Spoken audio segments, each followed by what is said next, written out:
we're glad that you're here. Ryan's going to come and share with us whatever is on his heart today. We're glad to have him. He's a family man. He's a man of faith. And we're glad that we have him in positions like this. He's been into podcasting for a long time. He has a podcast out. He's just getting into radio. He's been interviewed a couple different times on radio, and there's a national program that he, you like the not introducer, what do you call that? I know you produce it, but you Producer with privileges? Producer with privileges, there we go. We've got Martin's pro-family report, pro-America report. And so anyway, we're glad to have him to be able to come today. So Ryan, come on up and let's welcome Ryan.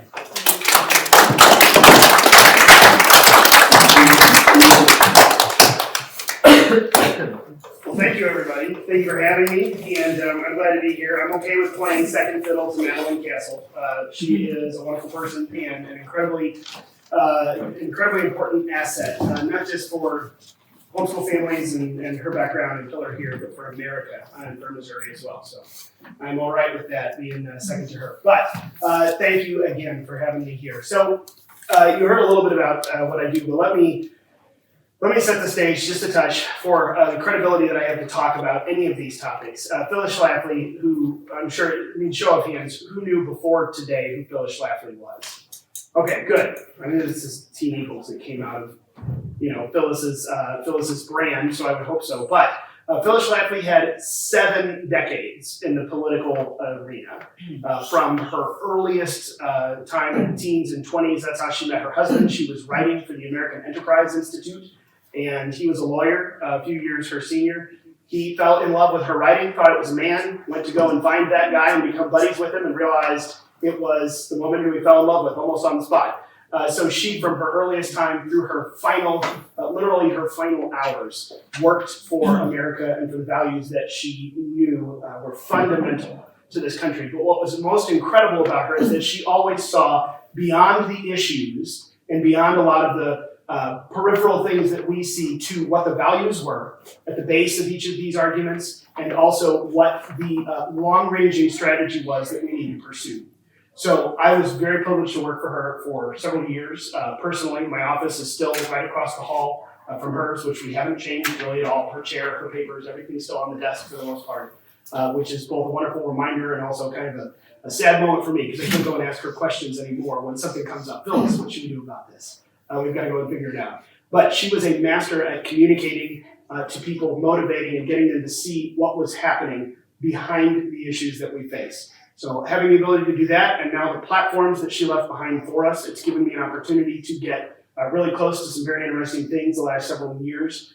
She set us up with her early endorsement of Donald Trump. Love him or hate him, we were then very close to the campaign and very close to his administration the first 4 years. I was on a lot of calls where there are about 20, 30 communications directors from different pro-family, pro-life organizations with the White House communications staff. They listened to us, they brought us in, they would run things by us. So we were able to, and I was able to get a very unique view into a lot of those things, and it has been very helpful for me as I look with Phyllis' vision as best I can apply it. Okay, what's happening? How do I look at these things that have changed? Because I came out of the homeschool pillar world here where I got good worldview training from the beginning, how to look and understand at all of these things that are happening around us. How do I boil this down? What's the value? What am I looking at? And then what direction do we need to go? And now to be able to take that and to get into these positions where you see some of these things, I don't have to judge off of the news. So it's been really neat and a very big privilege to use the platforms that we have to try to communicate some of those principles to people, because we are definitely in a really interesting time, a very interesting time in American history. As they mentioned, and I'll go ahead and just say it off the front, we do a lot of really neat things. From this moment forward, you can go to phyllisschlafly.com and find a lot of stuff that I'm involved in. Others, the Schlafly brothers, 2 of Phyllis's sons, still write a weekly column under her name, and the report still goes out, and it is all still very thoughtful. I run a program called Unauthorized Caucus. That's one of the reasons I scooted in here right at the end, because that's Thursdays at noon. It's a podcast, and I work a lot with our president, Ed Martin, who does the Pro America Report 5 days a week as a radio program. And all of what we do is to talk about what I'm here to talk about today. It's not that we have the answers, but there are a lot of questions, and there's a lot of conversations that we as Christians, as conservatives, typically in America, need to be having. These are the conversations that we all need to be gaining knowledge and understanding and perspective and answers from so that we know how to proceed into public life. And one of the reasons that I think it's so important for us to do this, one of the reasons I'm so glad all of you are here now, especially all the young faces. Nothing against the older folks in the room, no offense. I identify now as one of you. I was somewhere yesterday and someone assumed, oh, you're in your 20s. No, I listed off how many kids and how old I am. No, I thought, yeah, I'm okay with this. I'm going to appreciate this in 20 years that no one knows how old I am. But I'm so excited to see so many young faces because I tell you what annoys me more than anything else is when on a rainy Tuesday, I go and take 10 minutes out of my day to follow up on the 20 or 30 minutes of research I did about some school board candidates, the guy running for mayor in my town. And I took 10 minutes and I walked into the church around the corner from me. I circled in a few ovals and I voted in my municipal elections. Only less than 15% of the people registered to vote in my county came into the same thing. It took me 10 minutes. And I had 3 little kids with me, and they make everything take longer. They ask so many questions, and yet only 10 minutes. This is not that difficult. This, not just responsibility of citizenship that we have in America, but this privilege. There are so many people across the globe who do not get this privilege. They are subjugated underneath the thumb of a monarch, of dictator, of anarchy, of whatever warlord has taken over, and their family for generations has experienced that same thing. I got to go to the church around the corner, right past Dairy Queen, get my kids a Blizzard when we were done, and take 10 minutes out of my day to decide who is deciding the future of my school district and my town. How awesome is that? And yet, 14.6% of the people around me bothered to do it with me. It's not a very high burden. It's not a very high cost, but it's an incredibly high risk to not take that responsibility. And guess what? The reason people don't go and vote is because they don't pay attention. They don't know anything about the process. They don't know anything about these people. They don't know anything about the issues. It's just easier to turn on the streaming service or the video game or read a book and check out and stop paying attention. And that's a learned behavior at this point from the bottom up. We're born into the culture. I mean, cell phones weren't even really commercially available until I was around your age. And we started getting them. But I mean, you guys grew up with your parents all having iPhones, probably for the most part, or whatever. You know what I mean? Touchscreens. I didn't trust touchscreens when they first came out. That's how old I am, and I'm not that old. So this rapidly changing technology has just led to more and more and more opportunities for us to be distracted and to not pay attention and to do other things that are easier, so it seems. But all of those things that are easy lead to slavery. Slavery to being apathetic, slavery to someone else making all of the decisions for you. And then there we are. 85% of the people didn't have a say in what the next generation of school kids are going to be learning because the board was picked by a very, very, very few of us. So everyone gets louder, a little bit louder. People like me, this side and that side, and then everyone else gets, why do you guys have to be so divisive? We wouldn't have to be so divisive and loud if all of you would just do a little bit. And if everyone in America just took 10 minutes out of their April every year, I wouldn't have to yell as much. But now I'm frustrated because there's only 14.6% of us. Sorry, I'm frustrated. So it's really encouraging when you see people who take time out of the middle of a Thursday to come and think about these things and talk about these things. So that's led us to a very interesting place where we are. And I'm just going to dive right into it because I'm already on high talk, high caffeinated mode from an hour-long live stream. So you're getting the fumes of that as we just continue. But we were on that same topic. Before I go any further, though, let me remind everyone, I am a very big fan of participation, okay? So I'm not demanding that you say things, but please insert yourself, shoot a hand up, whatever it is, because I would love, as we go along, if I say something that makes absolutely no sense, or that sounds wild and controversial, I would love to stop and have that conversation at that point. Because I think, again, that's the whole point of what we ought to be doing together. We are really at the fundamental point of re-educating ourselves and revitalizing what I think has been lost. At least 85% of it's been lost in America or so. So I do encourage that. Please interrupt me all the time if there's something worth erupting over. I know no one ever hardly does, but I'd like you to. So this is the offers on the table. I like that. So where are we? I brought up my laptop, and I don't think we're going to use it because this is all stuff that everyone knows. I don't have any PowerPoints or flashy techniques.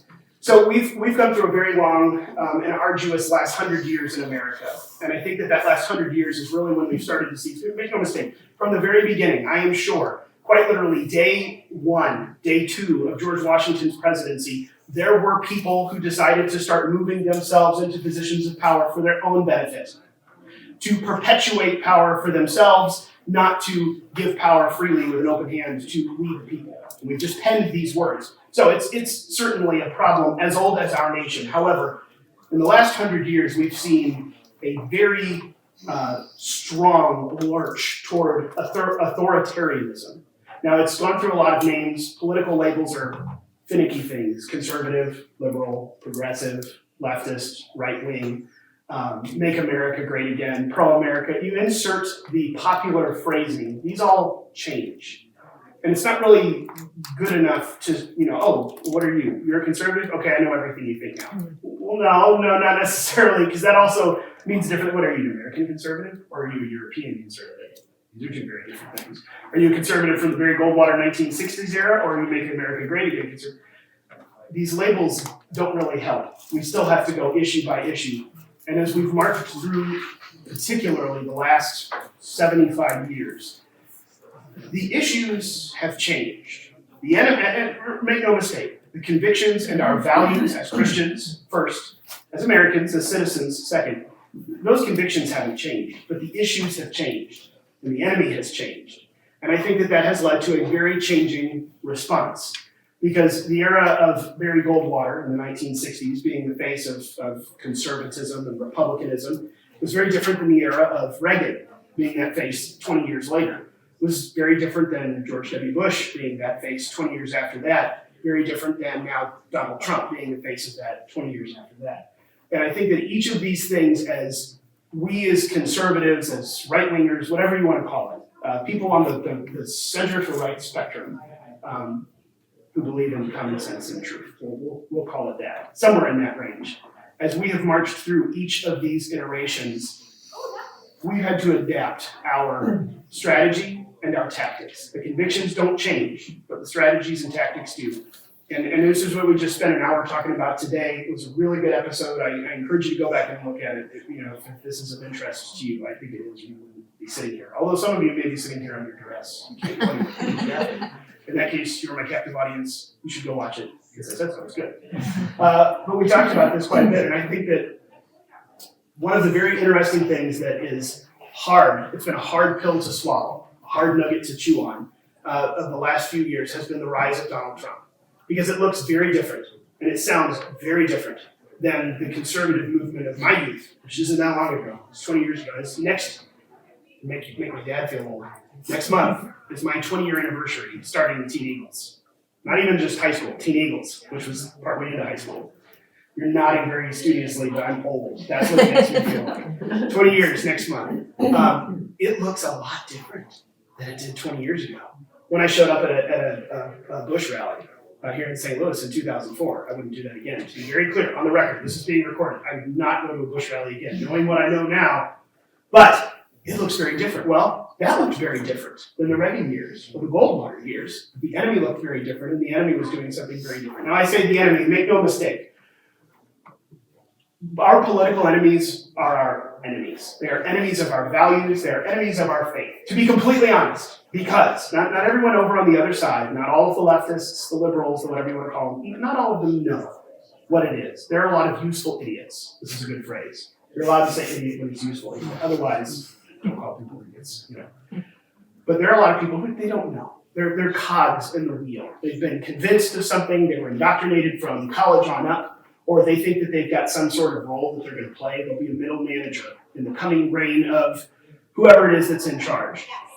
But at the bottom of all of these things, at the bottom of this move, this leftward move, this leftist move, we're finding not just Well, I'm a little bit bigger government, I'm a little bit smaller government. Well, I'm kind of liberal on the social issues and you're kind of conservative on the social issues. Those are two different paths of the same system.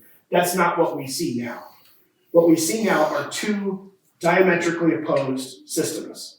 We have this humanist version of politics, Marxism, and we have a Judeo-Christian version of politics, this liberty that we have set up and founded here in America. These two things are completely incompatible. This is not my grandpa who liked FDR. And I don't like FDR because that was a little too much government for me. But FDR was an American. We all agree. We're not there anymore. It's not two different versions of the same system. We're talking about a left-leaning progressive ideology that, by the necessity of what it is, must destroy the very foundations of what was framed here in America in order to exist. Whether you knowingly understand that that's your ideology or if you're just a useful cog in the wheel, this is an enemy of my very existence. Not just as an American citizen who likes liberty, but as a Christian, as a believer who wants to freely practice my faith. This is an enemy of everything that I stand for. So this is a pretty serious matter. And this then leads us to an understanding of, okay, so I'm not going to be unkind to someone, but we just need to be civil and we should work with each other. Work with what? The people who need to not exist in order for their system to be here? No, there's no bipartisanship and common ground to be found in that. The wheels start to turn and you start to realize we are in a very different place. And as you look back over the last 75 years, these little slivers that we have seen are just shades and shadows of what now has just kind of taken off the mask. And now we see it for what it is. And this is why it's always a very interesting look as we consider politics in America. What's at stake? Everyone talks about this. This election is the most important election of our lifetime. Well, it seems hyperbolic, but it's kind of true. Every election is, because every election is a step forward in this linear history, and is typically a step a little bit to one direction or the other. And as we see now, like I believe, it's not really left and right. It's not this direction in the system or this direction. No, this direction is marching toward finally just revealing who they are. And then you realize it's an incompatible system in America. But they've always been there. That's always been them. And maybe not everyone working on that side knows, like I said. I'm not trying to say everyone who holds these beliefs is an evil person. But it is an evil belief system. The great evil. And where we find ourselves now is, I think, a very interesting place. All of the shades and all of the masks and all of the blinders and whatever vision obstructing things you want to say have been taken off. And we find ourselves looking at unexpected allies, at unexpected leaders, at an unexpected place where I shouldn't have to feel bold for standing up in a library and saying there shouldn't be not friendly, explicit material in the kids section. But I feel like I have to say that because no one else seems to understand it, but that should be a given. Well, maybe I shouldn't feel like I have to stand up and say, hey, this guy over here who's got orange skin and tweets mean things is not crazy. Like, we should have our own energy production. But is no one else willing to say that? Okay, then I'm with him. Because this is a given. And yet no one said, we've reached a very interesting point with very interesting allies and very interesting enemies. And it's changed quite a bit. And I feel like this has been a very big point of contention since 2016, because a lot of folks all of a sudden realize, wait a minute, this is changing and I'm not sure I'm ready for it. So this is where I think we've seen a very interesting divergence in the conservative movement, where people have maybe not fully understood or have seen part of what we have always been as conservatives, as, I'd say Christians in America. I'm not trying to equate the two things, but often they go hand in hand. And I think it's very important that as believers, we look at it and understand with a full picture of what is happening, which doesn't mean if you're a Christian voting in America, you should support Donald Trump this November. That's not what I'm saying at all. As a Christian voting in America, you should understand the responsibility you have, and we should understand a full picture of the truth. The worldview battle that is happening beneath the politics, the political ideologies that are happening, and then all of the tertiary things that keep going up from there until we get to the surface levels of mean tweets versus a president who can't survive without teleprompters. From the top to the bottom, we need to understand a complete picture of who all these people are, of what all the ideologies are behind them. And I think that that leads us to a very interesting understanding. So one thing, I'm going to pull my notes out. I lied. You can put that down on the record. I lied. I'm going to pull my notes out. I think that one thing that's very interesting is this era of Donald Trump, as it has arisen. As I find my notes, as it has arisen, we've kind of come back in arguing. We've come back to this, principle of civility and this principle of, I don't know what to call it, but civility. So I am a fan, as much as anyone, of the great orators of the past, of the era of the founding fathers, and I greatly wish that we could go back to having statesmen all over the place instead of politicians. And I those two terms, I'm not using the technical definitions, I'm using a little bit of a loaded definition there, but I think we all understand. Politicians usually is a negative thing that comes out. And statesman, it reminds you of Noah Webster, or Benjamin Franklin, George Washington, Thomas Jefferson. This is definitely not the era you see if you turn on the stream from the government building now. It's not exactly great oratory. Doesn't seem like very high ideals. And frankly, listening to Trump speeches either. This is nowhere near the level of even 100 years ago in political oratory. But we are where we are. And also, the enemy is in a much different place than 100 years ago. The actions that they're taking to suppress free speech, suppress freedom of religion, you go down the list of things in the Bill of Rights, and we realize all these things we said, we can't do that because it could lead to a threat here. We're past that point. They're throwing people in jail for having a political opinion. I don't know if anyone saw this. I don't know how deep into the news headlines you all are. The FBI has been knocking on people's doors who tweeted things that were against the narrative of the current administration. I mean, not even like insightful things. And this is just repeating for the sake of, I'm not about to use language to be clear, but I'm repeating for the sake of the Biden administration put out their proclamation that Sunday, the 31st, was the National Day of Transgender Visibility. Well, it's Easter Sunday now, so we should probably move this. Well, they put that out. Someone, I forget who, I can't even remember her name, some political commentator, I think she's a local news host. She just responded with the very 90s, well, that's gay. The FBI came knocking on her door to talk to her about weird tweets. That's not inciting violence. That's not even like January 6th stuff, which we could have an argument about what should or shouldn't have happened on that day. That's pretty innocuous. Now you may say, that's not very kind to use that as a slur. But that's not FBI knocking on your door kind of unkindness. And yet that happened within the last 7 days. We are at that kind of place in American society. That's a whole lot different than 40, 50 years ago, where we are looking down the field. The Phyllis Schlaflys of the world are looking at this going, no, this is a bad idea because it could lead to this and this and this. The FBI knocking on your door for some sort of political speech that's uncomfortable is about 10 steps beyond the stuff that Phyllis and Reagan and so many others said this is a bad direction because it will lead to scary things. What's happening now is about 4 steps, 5 steps beyond the scary things that I've heard articulated of the last 50 years in America. So it is then time for a serious look at our strategies and our tactics. Because we've got the convictions down, although I would argue that the conservative movement has quite a bit lost its clarity with principles and articulating what these things are, these policy positions that we have. Where do we actually stand on pro-life and abortion, and how do we craft a policy? There's not much unity on that as we look around. There's a lot of political speak, and there's a lot of controversy. Well, we should do it this way. Well, we should do it this way. Well, we should do it this way. Well, can't we all just agree why we're here? And yet we find out often, no, we can't, because there's a lot of people with political interests. But here's what I would say. We are drastically missing strategy and tactics.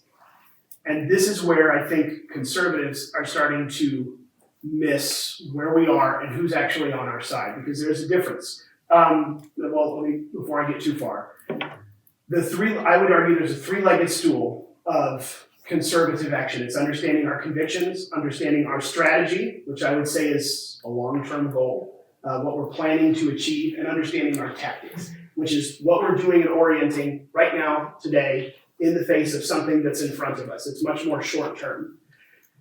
When you remove the strategy and the tactics and exist on conviction alone, I think that's what leads to what I saw a lot of in 2016. People say, oh, I'm not going to vote for Donald Trump because Donald Trump is an immoral man.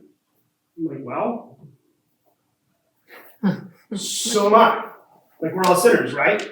So I'm not trying to belittle and oh, well, that sin's less. No, but I mean, like, really, isn't everyone that I've ever voted for an immoral person at some point because we were born a sinner and saved? I mean, do we not all kind of have this basic understanding? So I agree with you, but strategically, tactically, tell me why this is different than other times. Well, he says things that are a little outlandish. You have to see what they're doing. I need someone who's going to go and throw some sucker punches and stop some of this stuff because it's not conceptual anymore. My freedoms are being quite literally taken away and suspended. And you start to think, okay, so strategy and tactics. This is different. I'm using my tactical and strategic tools in the tool belt of American politics. I'm not necessarily endorsing something entirely. This is my conviction, so it leads me to understand this has to be my strategy. And then this is my tactic for this election cycle. These are three very important and distinct things that can all be very true at the same time. I think it's very dangerous as we look particularly this year. There are a lot of people who are very unexcited that we have a rematch of 2020, Joe Biden and Donald Trump, and they're not looking at the issues, in my opinion. I think the things that we need to be looking at, they're looking at these personalities again. And I say, well, but the personalities both have a track record. So we don't have to judge on the personalities. We kind of know what both of these guys would do. They've had a chance to do it for a few years. So let's, if these are our two choices, which they are, let's judge based on this. Which direction is the right direction to go? And it's not a full moral endorsement for me to pick one direction or another. This is my tactical tool belt as an American voter. I can understand, I have my convictions, but as a voter, I also have my strategy and my tactical decision making. I think that these three things are incredibly important, and I think that we've lost a lot of it because some people only see the tactical. We're running after the things day to day, and we're saying things on Twitter that I'm going to regret later, and I'm going along with this policy position. I know a lot of people who are out there doing that same thing. They're lacking the conviction, and I don't even think they have the strategy in the long term. I see people who look at the strategy in the long term, well, we need to get here, so we shouldn't do these things and sacrifice the goal. Yeah, but if you can't partner with people day by day to figure out how to move the ball down, it's not going to work. You have to have the understanding of who's with me right now and my tactical allies, but that doesn't mean that you're my best friend. And that's where we find ourselves with a very interesting big tent conservatism. This has been big. In the middle of the Phyllis Schlafly world, we've seen this now a few different times. Let me back up and give an example because this now happened twice in the Phyllis world, and I think that Phyllis had it right. So, back through the 1960s in America, there was a huge division. Now, anyone who remembers, no offense to all of you under the age of me, but you probably don't remember the dynamics of John F. Kennedy being elected and a Catholic going into the White House. That was a big, stinking deal. And inside the world of conservatism, I'm calling it conservatism now, there was not unity amongst Catholics and Protestants, and heaven forbid we talk about the Mormons or some of the other different things that were happening, but guess what? At the end of the day, there's some massive divisions, and these are all not the same thing, particularly when it comes to walking into a church building on Sunday morning and having doctrinal discussions. However, all of these groups mentioned before value the dignity of human life because it is created in the image of God. They value the sanctity of marriage. We're gonna include Mormons in this for the sake of it, because there's a historical argument there, and then the current version of the Church of Latter-day Saints. But we believe in the sanctity of marriage. We believe in basic Judeo-Christian 10 Commandments. This is what we have structured our law on, and we understand natural law. There's natural order. We all agree on these things. But these factions did not get along. So when Phyllis Schlafly came along in 1972 and saw what was happening with the movement of sexual freedom and the movement of radical feminism, she said, hey guys, we all disagree with these things culturally. Why don't we all sit down? Whoa, we can't go and sit in the same room with these people. The Catholic groups and the Protestant groups getting together. She said, yes, because this is our common enemy. So I'm not saying that you have to believe what I believe, or that the Mormons have to come over and join our church or this or that. But I'm saying, shouldn't we politically, where we agree, make sure that those folks don't become in charge or get this policy through, whatever it is, because that would be bad for all of us and for anyone else to choose the right thing. Shouldn't we have a coalition?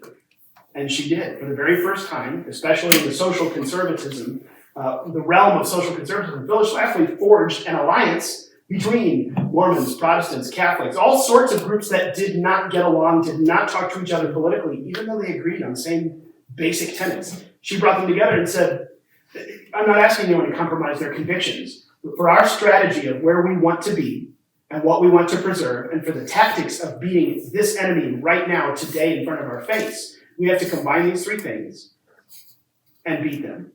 But you're not compromising on your convictions. We can't ignore the tactics or the strategy. All three of these things have to exist. She did it then, and it happened again in 2016, because we started having some very interesting, at her conferences, for years, the Phyllis Schlafly conferences looked a certain way, sounded a certain way. We got a lot of folks who come in and have a very traditionally, socially conservative, pro good education and getting rid of all the bad things in education. Pro-life, pro-marriage, pro-family, all these different policies. Well, then all of a sudden the era of Donald Trump comes up, and we get some real interesting characters starting to come around to some of our conferences. And it definitely made some of the usual suspects who we knew and loved a little bit uncomfortable.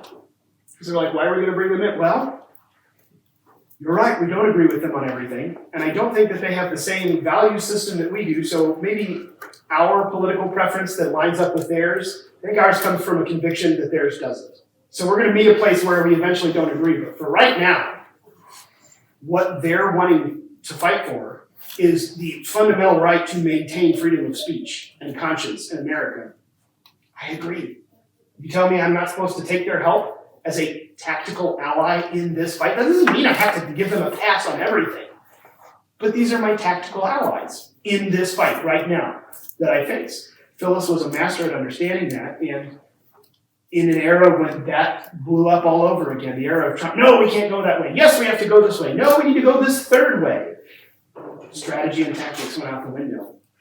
And I think what has happened in this time frame, 2016 to now, we have seen two things. First of all, I would argue, and I don't think anyone else could argue against me, that Donald Trump, whether on purpose or on accident, definitely revealed a new level of hatred and vitriol from the left, and revealed a new level of, we're just going to do things without the consent of the governed.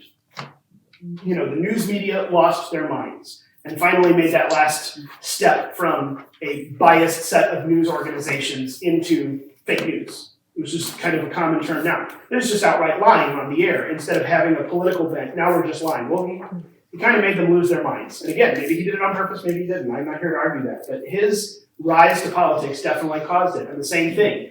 We saw this acceleration and a removal of the mask that, well, we're going to go ahead and use the military-industrial complex and all of the Pentagon. We're going to go ahead and use the Department of Justice to work against our boss, the new president, because we don't think that he's stable and we know better. I don't care. That's not how America works. They elected this guy. He's in for 4 years. If you don't like it, leave. Don't work against him from the inside. These things all started to reveal themselves. And now we're at this point, almost 8 years later, where I say, how could anyone not believe in whatever you want to call it? The deep state, the establishment. Phyllis Schlafly called them the kingmakers in her 1964 book, A Choice Not an Echo. Whatever name you want to give to it, there's this group of people who maintain permanent power. The permanent government. We're going to replicate ourselves. It doesn't matter what elections happen, what turnovers happen. We'll make sure that we stay in charge. Or our people, whoever we appoint next. And we move this power down the field. And we actually maintain the reins of control in government. And guess what? That group has revealed themselves. And if their most hated person, which I think at this point is pretty clear, is Donald Trump, then I'm very interested in finding out more about why that is. So, as a conservative, I look at this and go, okay, well, I have my convictions. And maybe I could name 10 people instantly who I think are far more aligned to my convictions than Donald Trump. Now, I don't know him personally. Maybe he is. I have no idea. But it doesn't matter, because my tactics and my strategy look and say, now, wait a minute. If they're willing to raid this guy's house in a very unprecedented way, the FBI come out against him, yeah, you must know something that I want to know. Why do you hate him so much? Because I don't like you. So if you hate him, that makes me kind of like it. My tactical mind starts to work and understand. I'm not just sitting back on convictions alone and deciding I have this high horse of one of the three legs of the conservative stool, I'm going to stay here, or being short-sighted and sitting on this other tiny little stool of tactics. And, ooh, Donald Trump's awesome because he's super cool. No, that's not why I voted for him the first time or the second time. That's not why I'm going to vote for him the third time. It's a much more well-rounded understanding. I'm sitting on convictions, but I understand that I also have my strategies, and then I also have a very short-term tactics. And I'm looking at all three of these things saying, we're in a different ballgame. And conservatives as a whole, I think, need to wake up and realize, we're in a very different place than we were 15, 20 years ago. The people that are opposing us are in a very different place. The nation is in a very different place. And you know what? Our allies and our leaders are in a really different place than they used to look like and sound like. But having a complete picture and a complete understanding leads you to understand, oh, that's what's happening. That's what's coming down the pipe for me in November. So I'm not trying to vote for Ronald Reagan because we're not facing the United, Soviet Socialist republics. We're facing the domestic enemy from within that wants to throw and has thrown, frankly, many of folks that I know in jail. That's a present fear. I mean, full honesty. I'm one of the 6 communications directors that had to do with all of the January 6th marches, the Jericho prayer march that happened, and the big rally to save America that happened on the Ellipse. There were 6 of us behind a lot of that. None of the 6 of us have yet gone to jail, but now that they're starting to come and the FBI is arresting people who weren't physically in the Capitol building or physically in DC on January 6, 2021, which I wasn't, I was here in St. Louis, they've expanded the net beyond that. I'm kind of waiting for a subpoena. Or at any point, I've prepared my wife for if a federal agency knocks on our door. That is a present reality for me because of a political opinion that I expressed. That's not America. We are in very different times. So you know what? I'm not looking for Ronald Reagan or Barry Goldwater and trying to find someone who sounds a little better to my sensibilities. My sensibilities understand that tactically, strategically, we are in a different place. And I need to understand those two things can always coexist along with my convictions. I do not have to compromise my convictions, my religious values, in order to understand and act tactically and strategically, moving in the right direction.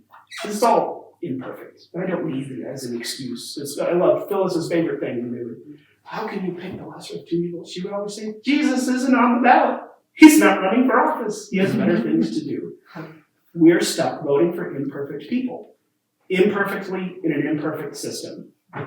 So it's not an excuse, it's an understanding. Now that means I don't compromise my convictions, but I'm not going to compromise my tactical and strategic soundness as a voter to look at the situation and know who the best choice is. And sure enough, I think a lot of those things have peeled back layer by layer, especially the era of Trump has brought in a great thing. I'll tell you, Franklin Delano Roosevelt in the 1930s and 40s brought the fireside chats. He skipped the newspapers and broadcasted straight to the radio sets that were in people's homes. That was revolutionary communication from the leader of the United States of America to the people. Ronald Reagan started getting stonewalled by the media, so he said, fine, I'm going to do the same thing, but I'm going to broadcast to their television sets. He didn't go through traditional press conferences. You turned on your TV, and Ronald Reagan, the President of the United States, sat down and talked to you as we the people. Donald Trump decided to fire up Twitter on his iPhone, and you got an unadulterated stream of what he was thinking and reacting to. That was a revolutionary leap in transparency of communication and thought that circumvented the system that wants to control all the information. And I think that was like the last straw. It broke their minds because we can't control the narrative. They didn't like it when FDR did it, didn't like it when Reagan did it, but we were just at a very fragile point of the left when Trump decided to do it on Twitter. And when their minds broke publicly on TV for all of us to see, for the most part, I think a lot of us kind of looked and went, okay. I didn't like this guy at the beginning, but I'm starting to get the idea that this is my tactical ally because my enemy is a very different animal than I thought that they were. I'm now seeing the veil removed, and all of a sudden I have a very different perspective. That's a leap that I think a lot of people have made. I think it's a leap that a lot of people haven't made. And in my opinion, it's not right or wrong, you should support Trump, I'm telling you that, or the deep state is real and that's the enemy. I'm telling you that as conservatives, as Christians, we have a very important duty to have a well-rounded, a full picture of truth and transparency, especially when it pertains to our awesome I hate to say it, but our awesome birthright as Americans. We're born here. Again, how cool is that? I mean, I have not lived very long, but I've lived long enough to see people across the world experience voting in an election for the first time. And it's powerful. And I look at it and go, 85% of the people in my school district couldn't be bothered for 10 minutes to get out and do it. And some of these people literally died for it and then had to try to rub off the ink from their finger in the third world country, lest anyone else see that I vote and they kill me because they know I went out and exercised what I believe in. Mm-hmm. We have an awesome privilege. And it comes with an awesome responsibility. And as Christians, we understand that that responsibility means not just resting on one thought or another thought or one piece or another piece. A full picture is needed. The truth comes with many different facets, and we have to understand it. No, I'm not saying truth is relative. The truth is truth comes in a very complex way in our very fallen world. We have to consider all of these sources and then go and verify it and look at it. So I think that what's at stake this year is a very different picture. There are a lot of people still holding on to the grudges of my guy didn't win in 2016. We lost because of X, Y, and Z, and we complained too much about fraudulent elections or whatever it is in 2020. We need to move on. And I look at it and go, but why? Has the enemy changed? Well, but and then I'll hear something, I'm like, but that's all strategy missing conviction, or that's all convictions missing strategy and tactics. There's all three of these things combined that are incredibly important. And I'm looking for well-roundedness, and I'm not hearing it from you. We need to get on board with this. And I think that that's something that's incredibly important this year. I mean, it's going to be important every single year moving forward. But that's where we are. I think that's what's at stake. That's why I think this is a very different race, because a lot of people had their preconceived notions going into this one, what it would look like, what it should or shouldn't look like, and there's a lot of good and bad reasons why those things were said. Most of them are being paid to say them on TV, so I don't really hold them in much high credibility. But there's still a lot of conservatives, I think, who are not using all of the tools at our advantage. All of the tools that the Founding Fathers have exampled for us, that the Bible gives us examples of, that the apostles taught. I mean, all of these different places. Again, don't even equating my American citizenship with our citizenship in heaven. These are two different things, but they both inform each other, and we live here. So in the meantime, if this is where God put me, and this is one of the responsibilities that comes with that citizenship, how to use it, right? Why not? There's no reason not to, especially when you consider that's the whole point. You know, and I love this. I'm going to one soapbox moment and then stop. I'll back up. I love Romans 13. This comes up a lot with, being a very politically active Christian. Oh, well, we're supposed to submit to the governing authorities. This is, the thing. I'm like, well, when you read that, there's two things. First of all, it seems to be describing a very different governing authority than we have right now, one that is behaving in a righteous manner. Second of all, who is the governing authority? We, the people of the United States of America, in order to the sovereignty in America was not given to the king. It wasn't given to an emperor. It wasn't bestowed upon the oligarchy of rich people. It is we, the people. So if I am to submit to the governing authorities, that's us. That's you and me. Well, not you, because you don't vote. Well, I don't know who's 18 exactly. I don't have to submit to you. But otherwise, everyone over 18, no, I'm kidding. But really, we are to look, and now all of a sudden we're getting a very Christian picture of America. Here I go, blurring the lines again. Submitting to each other, yielding to each other. I mean, come on. This is a really interesting proposition, to be a Christian in America and understand the political system and then look at Romans 13 in that light and say, wait a minute, we are the governing authority. So I ought to behave righteously, and I ought to go and vote for people who will uphold righteousness in the way that civil government ought to uphold it.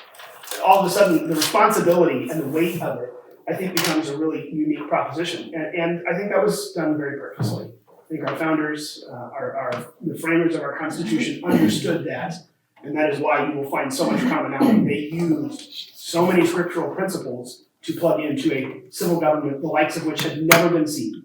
There have been democracies before, there's been senates in Rome and in Greece and voting, but none of them have looked like America. There is no use case where we can look at and see what's happened before, because there's never been a nation like America before. And there won't be if 14.6% of us continue to try desperately to make decisions for the whole.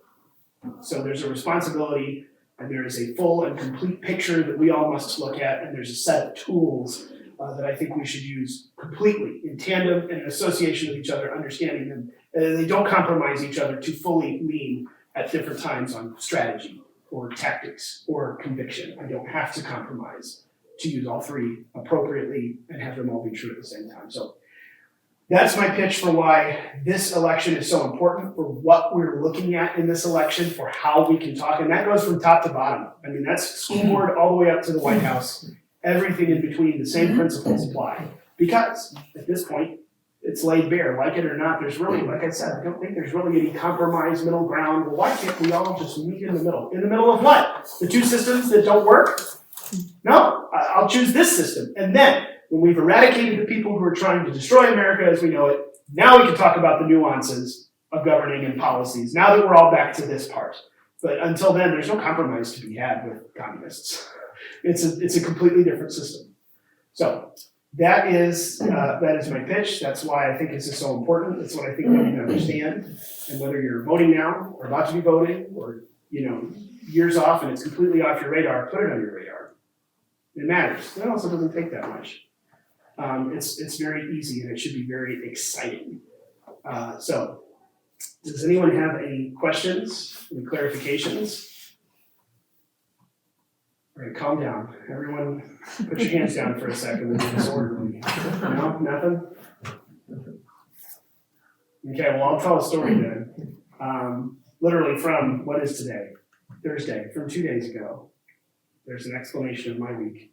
It's Thursday, and I now know that. From 2 days ago, we go into the voting booth, and this is something that I wish for all of you, from teenage years to seasoned far beyond me in life, to everything else. We go to the voting booth and we sit down, and I love my state. We have paper ballots now. There's no electronics anywhere to be had except for the little tabulator, which I'd like to get into that too and go hand counting. That's a whole separate talk. So I start to fill in the oval, and my 5-year-old's, can I fill in the oval for you now? I'm like, no. He goes, you have to do it a certain way, stay in the line. So I was like, no, this is my ballot. This is my responsibility. And I just kind of stood there for a second, or sat there for a second, and I thought, this is my ballot. This is my responsibility. And this is awesome. I look forward to this. And on my 18th birthday, I went and registered to vote because now I get to do this. I want you to be that excited when it's your ballot. And then you can tell your brothers, and then you can tell your kids, no, this one's mine. You get yours. And it matters. And it's exciting. And no, don't touch it. This one's mine. And it's not a selfish thing. It's important. It matters that much. And it kind of hit me at that moment. I thought, this does matter a lot. And it's just too bad that it only matters to 14.6% of my neighbors. Because this is super cool. And I want my kids to think it's super cool. So I hope that you do too. I hope that you understand that. And use all of the tools at your availability to go out there and not be swayed by people on their high horses of one side or the other side or this or that. Use your full, complete picture at your disposal to understand what's going on and who's actually on your side. Who's an ally, who's a complete friend in a kindred spirit, and then why it doesn't have to be one of those things or the other in order to be someone that you bring alongside you for what we have to do right now. Because there's a lot of things that we have to do. Not just because we want to, but because they must be done if this American experiment survives and our freedom of religion and freedom of speech and freedom of the press and everything else survives with it. So that is what I have to say. All right. You all can get my contact information. If you're just gun shy and don't like to raise your hand and talk in public, then shoot me an email. I know that all of you have it. We can provide that. Or I'm happy to give you a card in the background too. Yes, ma'am. Your podcast, I didn't get that information that you were on just recently. Sure. It's called Unauthorized Caucus. Unauthorizedcaucus.com is there. Or you can go to phyllisschlafly.com, which is probably harder to spell. But Okay. Unauthorizedcaucus.com, if you go there, that'll have the current videos. It also has the audio podcast. Or if you're a big podcaster and you already use Google, Apple, iTunes, whatever it is, just search for Unauthorized Caucus and you'll see it there. Big blue box with white letters, and then there's a little eagle on it, which is kind of our hallmark. The eagles everywhere throughout the whole building and on all of our digital stuff. But unauthorizedcaucus.com will get you there. Today was, shockingly enough, similar to this, today was called Convictions, Strategy, and Tactics. things. Okay. Usually I try to incorporate puns. I can't help it. I love dad jokes, but today there was no pun. There was just describing what we were going to talk about. So that's there, and it's good. It's 45 minutes. We keep it 30 to 45 minutes, and I promise that one's going to be a good one if you add it to your rotation of regular things to listen to. Because we're going to talk about and consider a lot of things, and we're not just there to give answers. We're here to ask questions. It's always one of or more than one of us. So there's a conversation to be had. I think that's kind of important. That's what we all ought to be doing. By the way, thank you everyone for letting me wear my St. Louis formal today. It's the pinstripes. So this is the formal version of St. Louis wear, because it is in fact home opening day, which as I say is St. Louis's third great religious feast day, right behind Christmas and Easter. But then home opener day. So it was a home opener day in our office, as it has been for a long time. One of our coworkers set that standard about a decade ago, and I've never lost it since. So Oh, I want to add something. I just got a text from Trump. well, yeah, I text with him too often. He never responds, but he texts me a lot. He says, I'm asking every patriot in your state, are you voting for me again? That's a good question. That's a better question than money, although I need that too. But yeah, but those are the kinds of things, and I do some consulting on different campaigns, and I'm actually working with a guy running for state senate in Georgia right now, and I mean, that's getting out the vote, hammer home. Guys, you literally have to go and knock on doors and drag people out of their homes, and hey, you're gonna support this guy, you're gonna talk to, convince them, but then you're gonna have to go back and get them. Because so many people, yeah, I love him, blah, blah, blah, and they're not going to go out and vote. You have to remind them, hey, it's election day next week. You coming out? Cool. Hey, it's election day tomorrow. You coming out? Cool. It's election day. I'm coming to pick you up. Where's your polling place again? We're at that point in America, if you're really serious about this, I'm telling them to do this as a campaign, getting a big army of volunteers that actually remind people up until to voting day, go out and vote. But for you and me, that's incredibly important. And I mean, it could be as easy as posting it on a Facebook page so people see, oh yeah, what do you think about this? I live near you. Or actually encouraging, hey, you, my older brother and sister to vote, or mom and dad, or my friends, or my coworkers, or my friend, people at church. Hey, what do you guys think about Tuesday? Who are you thinking? Ask a question, even if you know that they're ignorant and don't care because they just don't pay attention. Spark the conversation. Convince people to go because it's really important. It's incredibly important, and it won't just happen. I mean, it will happen on its own eventually. The experience of really, really, really bad will drive a lot of people to say, oh, I need to do something again, don't I? Yes! Cancel your Netflix account and go learn something, because it just got really bad. But until then, it's going to take us reminding them, hey, come with me, learn something. Take 5 minutes out of your day. Bribe people. Buy them ice cream. I don't care. There actually is. Does anyone know how many official political parties there are in America? No? Okay, I don't either. It's a big list. There's hundreds of them. Because it only takes like $125. There's literally a party called Free Ponies and Ice Cream. And their party platform is that everyone gets free ponies and ice cream. So, if someone can form a political party on that premise and get at least 5 people to sign or however many, you could probably promise some ice cream to friends and get them to go and vote in their local elections. I don't think it would break anything. It would probably help a whole lot, though, if all of us did that for 4 or 5 people. What kind of difference could that make? That multiplies really quick. Nothing else? All right, well, I'm going to hang around, so if anyone has their shy questions, let me know, because I'll be here in the back and then for a while. Thank you, Ryan. Thanks for coming. Very much. Voting is really the least thing that we can do in terms of our country. The greatest thing we can do is pray. The second greatest thing we can do is act in some way. Voting is at the very basic part of that. You need to be talking to your friends, not just about people, but about ideas, about values, and who is it who's going to come closest to supporting those values. And then the next level is maybe getting involved in helping somebody get elected at any particular thing. Get behind them and help in some way. So there's a lot of levels that we can be involved, supporting campaigns or particular issues. But if we don't do it, who's going to? That's a big question. That's a big question. Thank you guys so much for coming and being a part today. Hopefully we'll see you next month.